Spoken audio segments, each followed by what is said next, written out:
Bismillahirrahmanirrahim. Assalamualaikum warahmatullahi wabarakatuh. Alhamdulillahi rabbil alamin wal aqibatu lil muttaqin wala udwana illa 'alal zalimin. Wassalatu wassalamu ala asyrafil mursalin wa ala alihi wa sahbihi ajma'in. Subhanaka la ilma lana illa ma 'allamtana innaka antal alimul hakim. Hasbunallahu wa ni'mal wakil, ni'mal maula wa ni'mal nasir. Wala haula wala quwwata illa billahil aliyyil azim. Alhamdulillah, sentiasa kita bersyukur kehadirat Allah Ta'ala kerana Allah masih mengurniakan nikmat-nikmatnya kepada kita semua. Tuan-tuan, puan-puan muslimin dan muslimat jamaah surau Al-Mawaddah yang dikasihi lagi dirahmati Allah Ta'ala sekalian, InsyaAllah pada subuh ni kita sambung semula kuliah tafsir Al-Quranul Karim, surah An-Nisa, surah yang keempat dalam Al-Quran. Pada kuliah yang lepas, Alhamdulillah kita dah sampai sehingga ayat 36. So pada subuh ni insya-Allah kita sambung bermula ayat 37 sehinggalah nanti ayat-ayat seterusnya insya-Allah taala. Baik, Allah Taala berfirman dalam surah An-Nisa ayat 37. Tuan-tuan dan puan-puan yang sedang menonton, silalah buka Al-Quran, tengok ayat yang sedang kita bahaskan ni. Insya-Allah itu dapat membantu kita lebih dekat dengan Al-Quran dan lebih memahami lagi makna-makna ayat Allah Ta'ala ni. A'udhu billahi minasyaitanir rajim. Alladhina yabkhaluna wa ya'muruna an-nasa bil-bukhli wa yaktumuna ma atahumullahu min fadlih. وَأَعْتَدْنَا لِلْكَافِرِينَ عَذَابًا مُهِينًا. Yang bermaksud orang-orang yang bakhil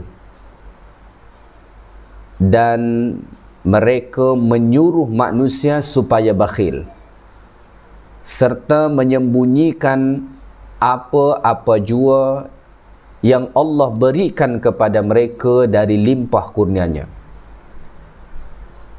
Dan sebenarnya kami telah sediakan bagi orang-orang kafir itu azab seksa yang amat hina. Tuan-tuan, puan-puan muslimin dan muslimat yang dikasihi lagi dirahmati Allah Ta'ala sekalian, menurut para ulama tafsir, ayat 37 surah An-Nisa ni mempunyai asbabun nuzul. Ada sebab ayat ni diturunkan Allah, iaitulah berkenaan tentang orang-orang Yahudi Madinah. Suatu ketika datanglah beberapa orang Yahudi menjumpai sahabat-sahabat Ansar yang ada dekat Madinah. Dan mereka mengatakan kepada sahabat-sahabat Ansar supaya sahabat-sahabat Ansar ni tidak membelanjakan harta mereka untuk menolong agama Allah. Bahkan pada masa yang sama, mereka menakut-nakuti sahabat Ansar ni akan jatuh kepada kemiskinan. Jadi mereka larang supaya sahabat-sahabat Ansar ni tidak berinfak di jalan Allah. Dan ketika itu mereka juga menakut-nakuti sahabat-sahabat Ansar ni, kalau kamu nanti berinfak ni, kalau kamu belanjakan harta kamu ni untuk menolong agama kamu ni, kamu nanti akan miskin, so tak payah buat. Maka merespon perbuatan mereka ini Allah turunkan ayat ni. Apa kata Allah? Alladhina yabkhalun. Mereka orang-orang yang bakhil. Bakhil, kedekut. Ya. Kedekut dalam hal apa dekat sini? Dia kedekut daripada mengeluarkan hak harta dia. Allah Ta'ala kan mengatakan wa fi amwalihim haqqum ma'lum. Dalam harta kamu itu ada hak yang dimaklumi. Walaupun itu kita kata harta kita, tetapi di sana di dalamnya ada hak orang lain. Maka ada zakat, ada infak, ada sedekah, ada wakaf dan sebagainya.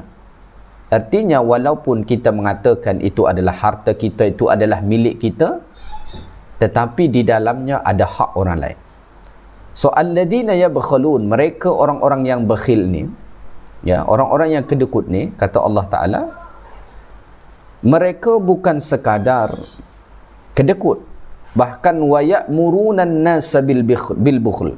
Bahkan mereka menyuruh orang lain supaya kedekut. Itulah tadi apa yang dilakukan oleh orang-orang Yahudi itu.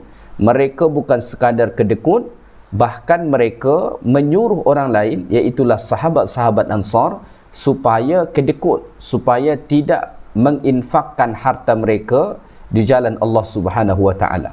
Ya.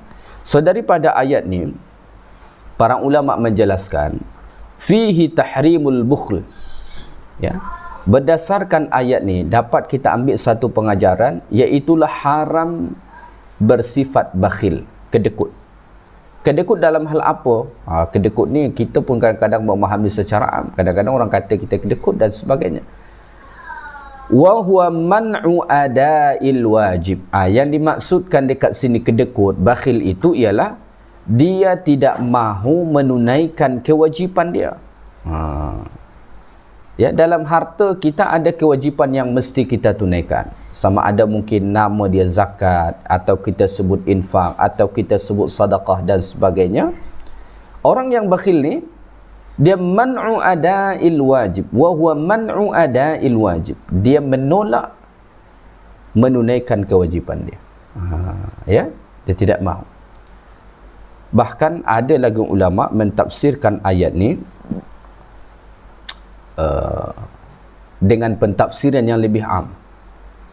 Mereka mentafsirkan bakhil dekat sini bukan hanya dalam konteks memberikan harta, tetapi termasuk juga dalam konteks kedekut untuk berkongsi ilmu. Kita ni kan ada masanya berkongsi harta, ada masanya berkongsi ilmu. Ya. Sebahagian ulama tafsir mentafsirkan ayat ini lebih luas, iaitulah kedekut bukan hanya kedekut dalam perkara harta, tetapi juga kedekut dalam perkara ilmu, sehingga kan dia tak mahu berkongsi pengetahuan dengan orang lain. Jadi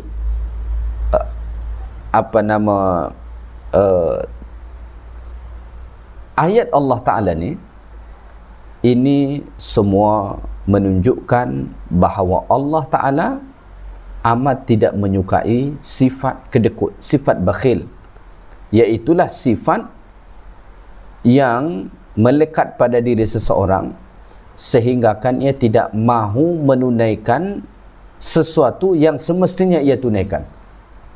Sepatutnya dia berikan harta tapi dia tak mahu bagi.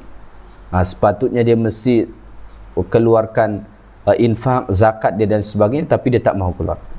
Ya. Yang paling dahsyat lagi, wa ya'muruna an-nasa bil bukhl. Mereka menyuruh orang lain untuk kedekut. Jadi orang-orang Yahudi tadi tu, mereka bukan sekadar kedekut, malah menyuruh orang lain untuk kedekut. Ya. Ini perbuatan yang amat buruk. Ajaban, sangat mengherankan. Mimman lam yaktafi bil bukhli ala nafsih bal ya'murun nasa bil bukhl. Sangat mengherankan. Ada orang dia merasa belum cukup dengan sifat kedekut yang ada pada diri dia. Oleh kerana itu dia masih menyuruh orang lain juga supaya kedekut. Ya, ada orang ni sampai ke level kedekut yang luar biasa. Ya, dia tidak merasa cukup dengan sifat diri dia yang kedekut tu, malah dia suruh orang lain supaya juga kedekut. Kalau ada adik-beradik dia bagi tahu, kau ni tak payahlah keluarkan wang tu untuk tu, tak payahlah infak sana sini tu, apa guna tu, nanti kau miskin, nanti kau susah. Ya. Jadi bukan sekadar dia kedekut, bahkan dia suruh orang lain untuk kedekut. Tak payahlah nak infak tu, tak payahlah nak derma tu, tak payahlah nak bayar-bayar zakat tu.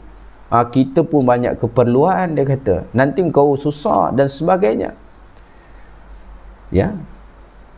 Dalam suatu riwayat Nabi SAW ada menyebutkan bahawa antara punca binasanya umat terdahulu ialah sifat kedekut yang berada dalam diri mereka. Maka dalam Quran Allah mengatakan, wa man yuqashuha nafsihi faulaika humul muflihun. Siapa-siapa yang mampu membebaskan diri dia daripada sifat kedekut, maka dialah orang-orang yang berjaya. maka selagi mana sifat kedekut bersarang dalam hati kita, itu akan menghalang kita daripada kejayaan dunia dan akhirat.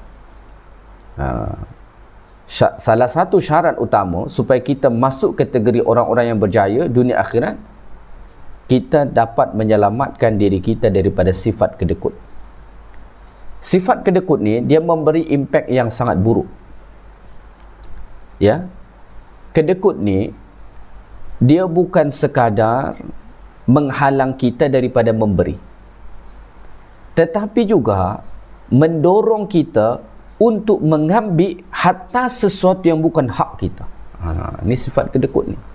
Jadi kedekut ni dia bukan sekadar tidak mahu memberikan apa yang sepatutnya dia beri, tetapi juga sifat kedekut ni memberi impak, membuat seseorang berani mengambil sesuatu yang bukan hak dia.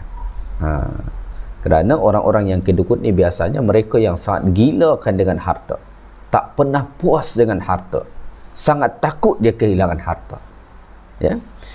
Baik, tuan-tuan dan puan-puan muslimin dan muslimat yang dikasihi lagi dirahmati Allah Subhanahu wa taala. Maka mari kita berusaha untuk menyelamatkan diri kita daripada sifat kedekut dalam hal apapun. Ya. Termasuk dalam harta benda, ilmu pengetahuan dan segala sesuatu yang bermanfaat. Ya. Jadi ada ulama mengatakan al-bukhl la yaqtasiru bil mal. Kedekut tu dia tidak terhad dalam perkara harta sahaja, bal bil ilmi. Bahkan kedekut itu boleh berlaku dalam hal ilmu. Dia ada pengetahuan tapi tak mahu berkongsi. Orang tanya pun tak mahu dia bagi tahu. Ya, wan nushi, termasuk orang kedekut dalam hal memberi nasihat. Orang datang minta nasihat dekat dia, dia tak mahu bagi nasihat. Orang minta pendapat dengan dia, dia tak mahu bagi. Kedekut. Orang minta idea dengan dia, tak mahu. Ya. Wa bi kulli ma yanfa'. Dan termasuk juga kedekut ni dalam setiap segala sesuatu yang ada manfaatnya. Maka fala tabkhal bi syai'in. Janganlah kedekut dengan segala sesuatu apapun. Kalau kita boleh berkongsi dengan orang, berkongsi dah. Ya. Kerana kalau kita ni mahu berkongsi dengan orang, insya-Allah Allah Ta'ala akan tambahkan lagi banyak kebaikan untuk kita. Ya.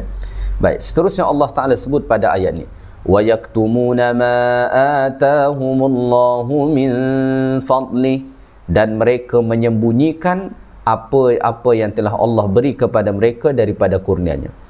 Jadi sifat mereka ni tadi kedekut, kemudian menyuruh orang lain untuk bersifat kedekut.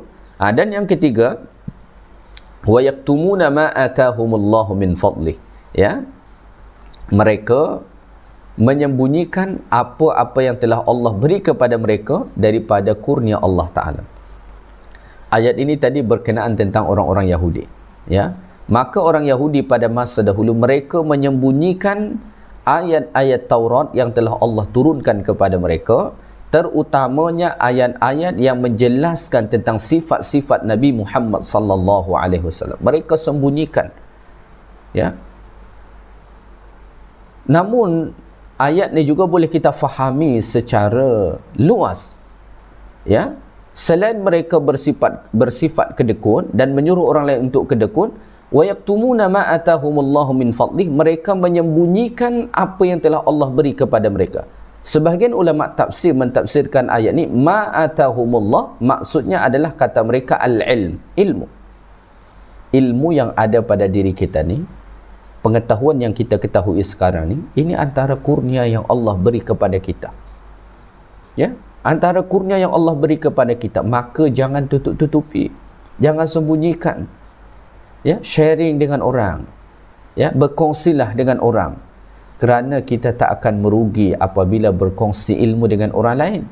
Malah berkongsi ilmu dengan orang lain itu adalah satu investment akhirat yang sangat menjanjikan. Maka Nabi SAW mengatakan dalam hadis, "Idza matal insan", apabila manusia meninggal, inqata'a amaluhu, putuslah amal dia. Kerana dia dah tak boleh beramal lagi dah meninggal, tak boleh beramal. Illa min thalathin, tapi ada 3 yang akan terus menerus mengalir pahala dia. Salah satu daripada 3 perkara ni apa dia? Ilmin yuntafa'u bi, ilmu yang dahulu pernah dia ajarkan, orang ambil manfaatnya, orang mengamalkannya, walaupun jasadnya sudah terbaring di dalam tanah, dalam liang lahat, tetapi pahala akan sentiasa mengalir kepada dia. Masya Allah, ya. Jadi jangan sembunyikan ilmu yang telah Allah kurniakan pada kita. Kalau ilmu itu manfaat, sama ada manfaat dunia ataupun akhirat, berkongsilah dengan orang. Ya, hari ini kita berada pada zaman yang berada pada zaman yang sangat moden, ya, sehingga kan kita mudah nak berkongsi ilmu. Ya, kita nak berkongsi ilmu tak mesti di meja-meja kuliah. Kita boleh berkongsi ilmu melalui media sosial, ya, ada WhatsApp, ada Facebook, ada Instagram dan lain sebagainya. Itu boleh kita jadikan sebagai ruang-ruang untuk berkongsi ilmu dengan orang ramai. Mudah-mudahan ilmu kita diterima dan diamalkan sehingga kan kita mendapatkan keuntungan dunia dan akhirat, insya-Allah. Baik, pada hujung ayat ni Allah mengatakan wa'atadana lil kafirina 'adzaban muhina, dan kami telah sediakan bagi orang-orang kafir itu azab seksa yang amat hina, ya. Bagi mereka yang ingkar kufur kepada Allah, yang menentang Allah, yang tidak mahu taat dengan perintah-perintah Allah Ta'ala, maka Allah sediakan kepada mereka azab seksa yang amat menghinakan diri mereka nanti di akhirat. Wal'iyadzubillah, ya. Kita meminta perlindungan kepada Allah Subhanahu wa Ta'ala. Baik, kita teruskan ayat 38. Pada ayat 38 Allah Ta'ala berfirman, وَالَّذِينَ يُنْفِقُونَ أَمْوَالَهُمْ رِئَاءَ النَّاسِ وَلَا يُؤْمِنُونَ بِاللَّهِ وَلَا بِالْيَوْمِ الْآخِرِ وَمَنْ يَكُنِ الشَّيْطَانُ لَهُ قَرِينًا فَسَاءَ قَرِينًا. Dan juga orang-orang yang membelanjakan hartanya dengan menunjuk-nunjuk kepada manusia, iaitulah riya, dan mereka tidak pula beriman kepada Allah dan tidak juga beriman kepada hari akhirat. Dan sesiapa yang mengambil syaitan itu sebagai kawannya, maka seburuk-buruk kawan ialah syaitan. Ya, tuan-tuan dan puan-puan muslimin dan muslimat yang dikasihi lagi dirahmati Allah Subhanahu wa Ta'ala sekalian. Ya, pada ayat ni Allah Subhanahu wa Ta'ala mengatakan walladzina yunfiquna amwalahum ria'an nas, ya, dan mereka orang-orang yang menginfakkan harta mereka tetapi ria'an nas, ya, nak menunjuk kepada manusia. Jadi ayat ni sambungan kepada ayat sebelum ni.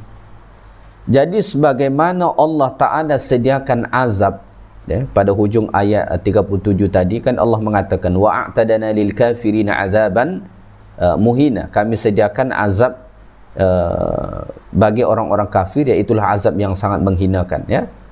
Walladzina yunfiquna amwalahum ria'an nas, ya, maksudnya wa'atadana hadzal adab, dan kami sediakan juga azab yang tadi, ya, lilladzina yunfikuna amwalahum ria'an wa sum'ah, iaitulah untuk orang-orang yang membelanjakan harta mereka, ya, iaitulah orang-orang yang membelanjakan harta mereka atau mendermakan harta mereka ria'an wa sum'ah, kerana nak menunjuk, dan sum'ah. Riya itu maksudnya dia menunjuk, memperlihatkan amal-amal yang dia buat, sengaja dia buat di hadapan orang, ya, supaya orang puji dia. Ataupun zaman sekarang ni dia tak buat di hadapan orang, tapi lepas dia buat tu dia post, ya, dia post dekat media sosial sehingga kan orang nampak amal dia tu.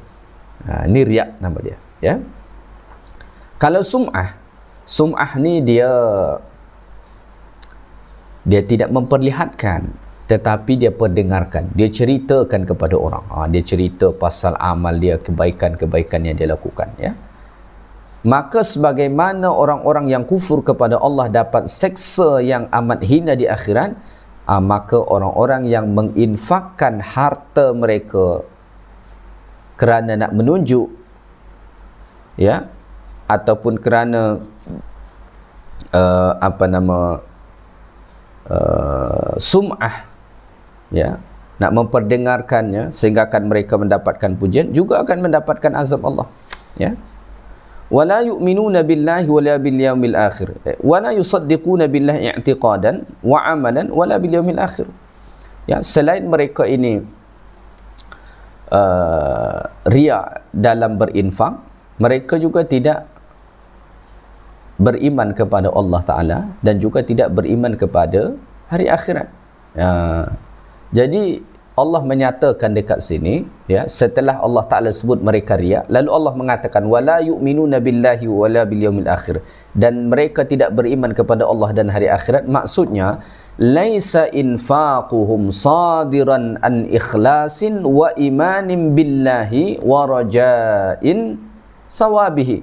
Ya, mereka berinfak tadi bukanlah muncul daripada keikhlasan dan keimanan mereka terhadap Allah serta harapan mereka untuk mendapatkan pahala. Jadi bukan itu yang menjadi motivasi mereka. Ya, bukan itu yang menjadi motivasi mereka. Motivasi mereka menginfak tu apa? Ria'an nas, supaya orang lain lihat, mereka tunjuk pada orang, kemudian orang memuji mereka. Dan mereka berinfak itu bukanlah datang daripada keikhlasan hati, keimanan kepada Allah serta mengharapkan pahalanya. Bukan itu yang mereka cari. Yang mereka cari ialah pujian daripada manusia. Ya. Maka daripada ayat ni kita belajar bahawa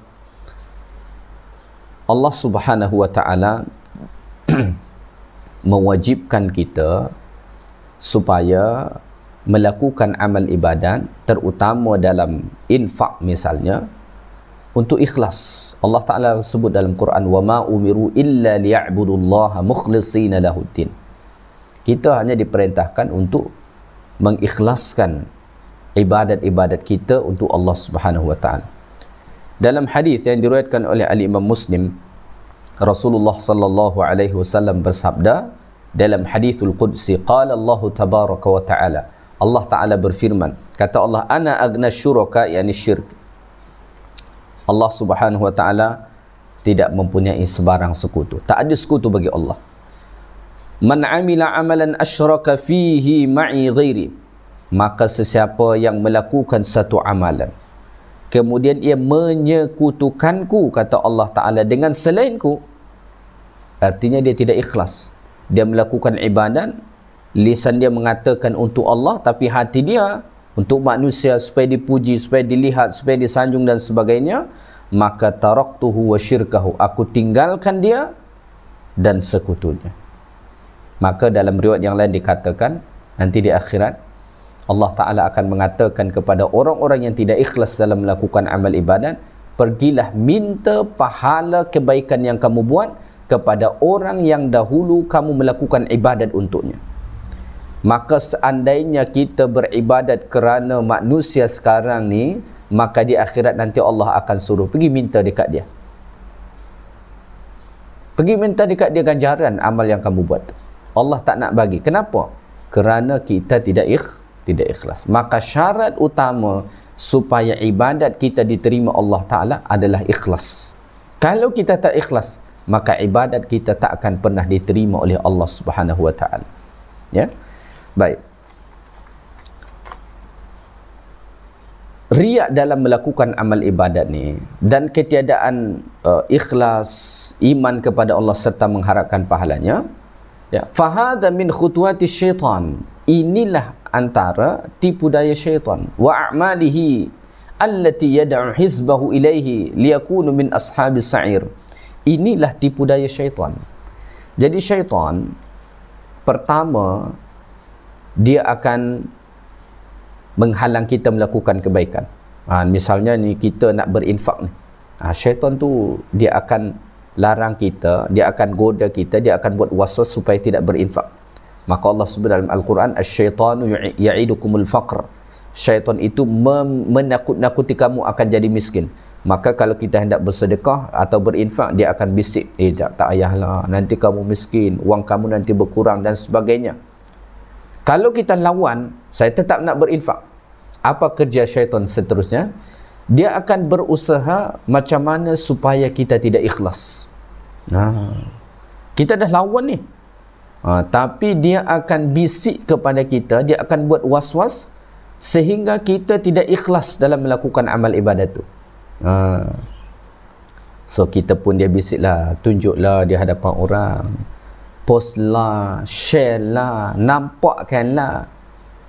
Akhirnya hilang keikhlasan kita. Ceritakanlah, dia kata. Kita pun ceritakan dengan rasa bangga dengan amal kita. Ini semua punca dia adalah syaitan. Sebab itu pada hujung ayat ni Allah Ta'ala mengatakan, wa man yakunish syaitanu lahu qarinan fasa'a qarina. Ya. Dan sesiapa yang mengambil syaitan menjadi kawannya, maka syaitanlah seburuk-buruk kawan. Orang-orang yang melakukan ibadat tanpa ada keikhlasan, bahkan riak dalam melakukan ibadat itu, sesungguhnya ia telah menjadikan syaitan kepada kawannya. Dia telah menjadikan syaitan sebagai kawannya. Kenapa? Kerana itu tadi bisikan-bisikan syaitan. Kalau seseorang mengikut bisikan syaitan, artinya dia sudah menjadi qarin. Qarin itu kawan rapat kepada syaitan. Dan sesiapa yang menjadikan syaitan sebagai kawan rapat dia, fasa'a qarina, maka itulah seburuk-buruk kawan. Kenapa Allah Ta'ala mengatakan syaitan itu seburuk-buruk kawan? Kerana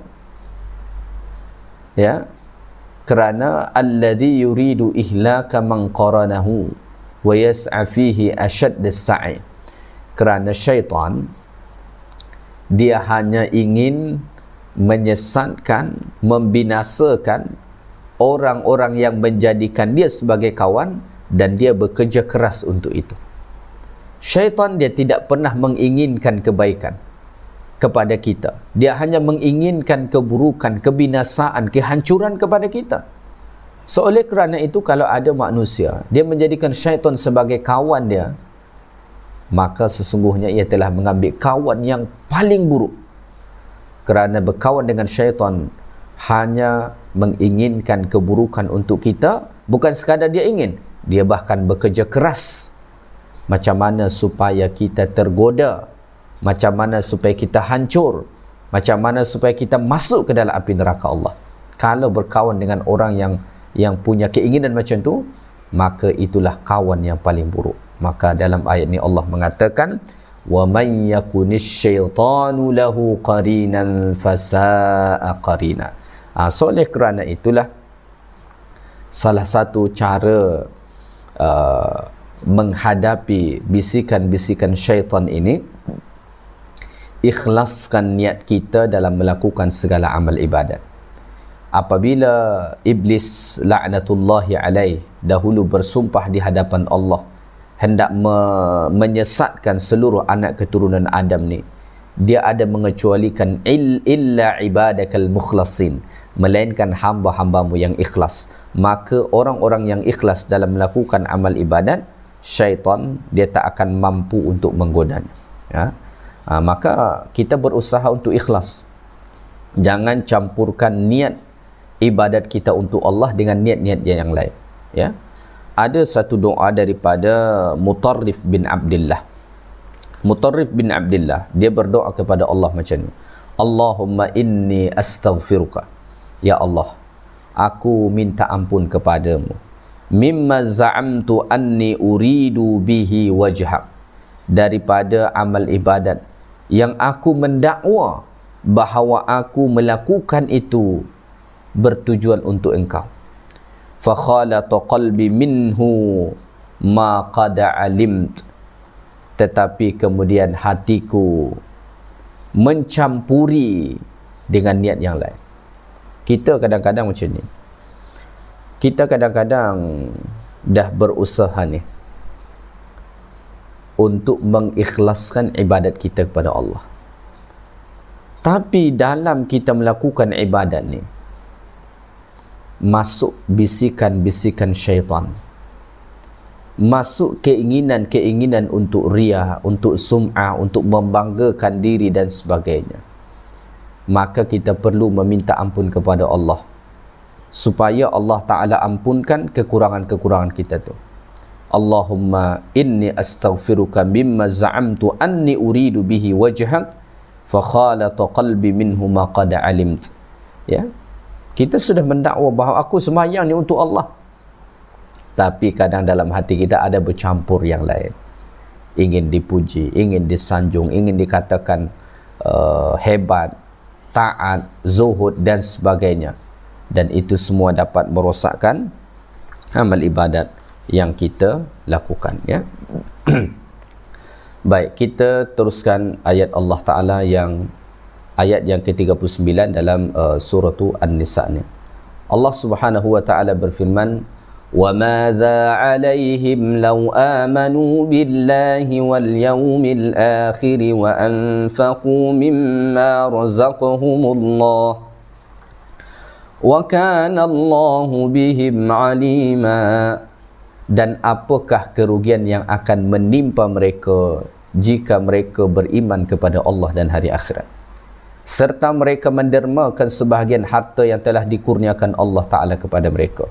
Dan ingatlah, Allah Ta'ala sentiasa mengetahui akan keadaan mereka.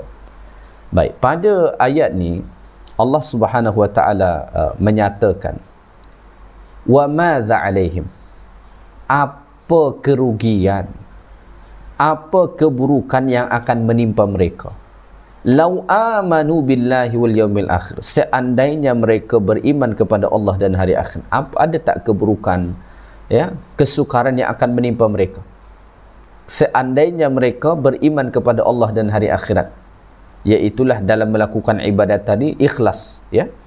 Seandainya mereka ikhlas dalam melakukan amal ibadat itu, ya, dengan beriman kepada Allah Ta'ala serta beriman dengan hari akhirat, yang mengharapkan dapat ganjaran nanti di sana, ada tak kerugian yang mereka dapatkan? Tak ada.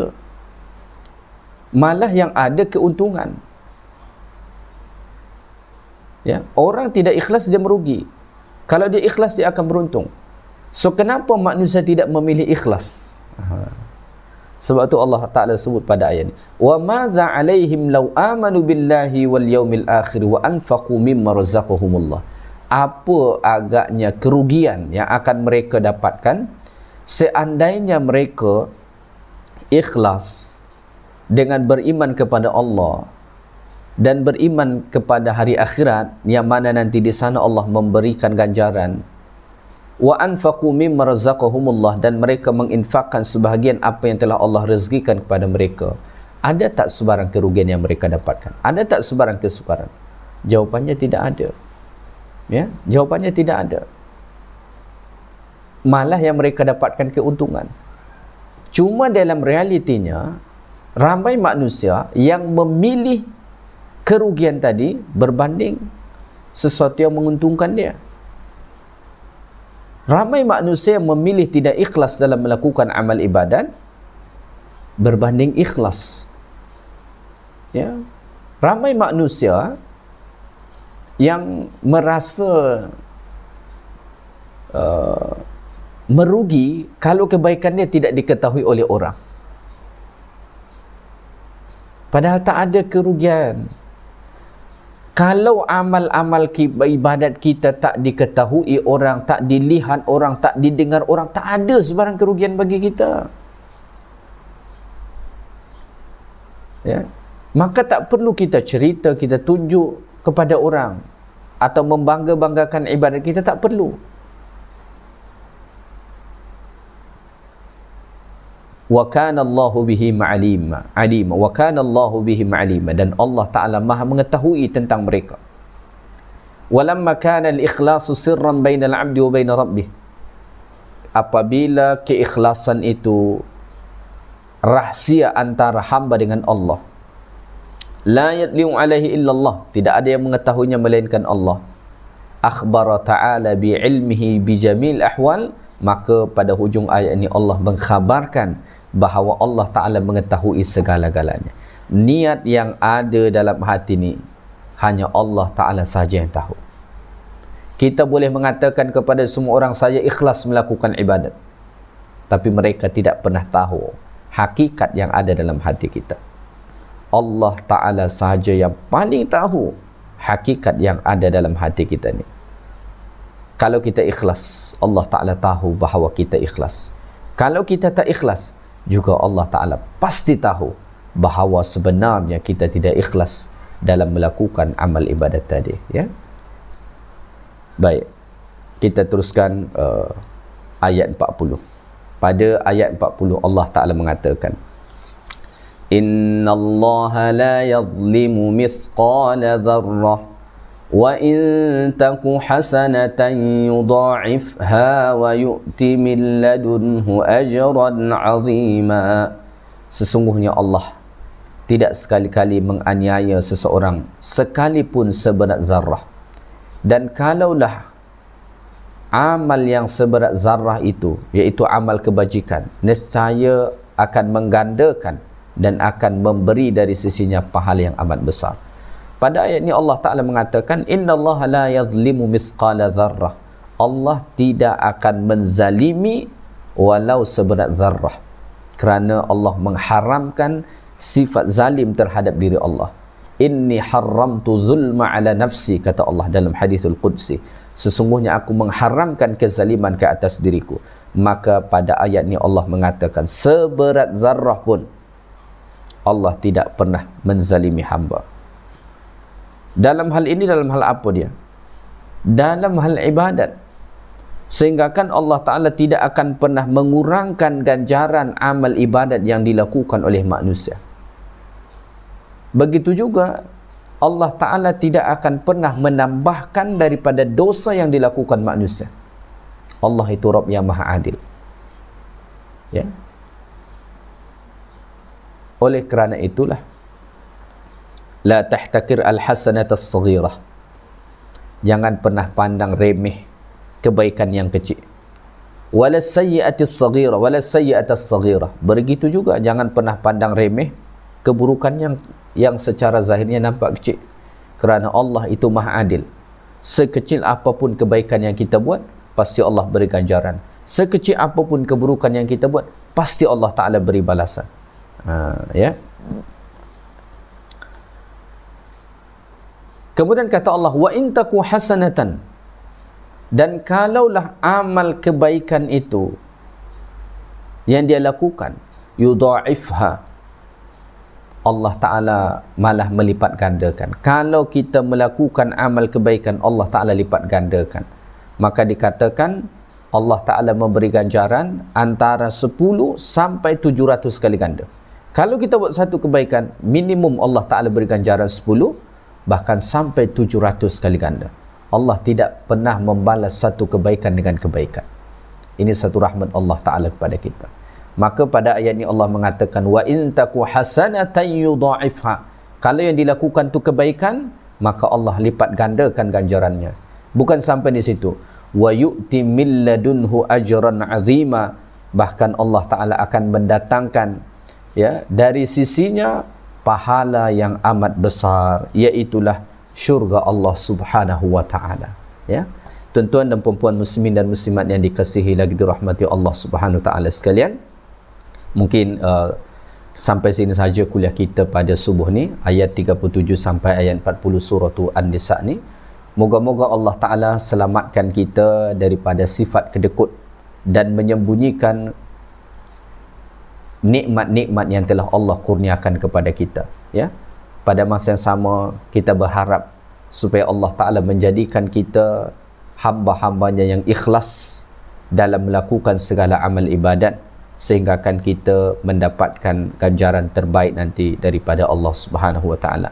Yang baik daripada Allah, segala yang kurang daripada saya. Subhanakallahumma bihamdik, syahadu an la ilaha illa anta, astaghfiruka wa atubu ilaik. Wa sallallahu wa sallama ala nabiyyina Muhammad, walhamdulillahi rabbil alamin. Assalamualaikum warahmatullahi wabarakatuh.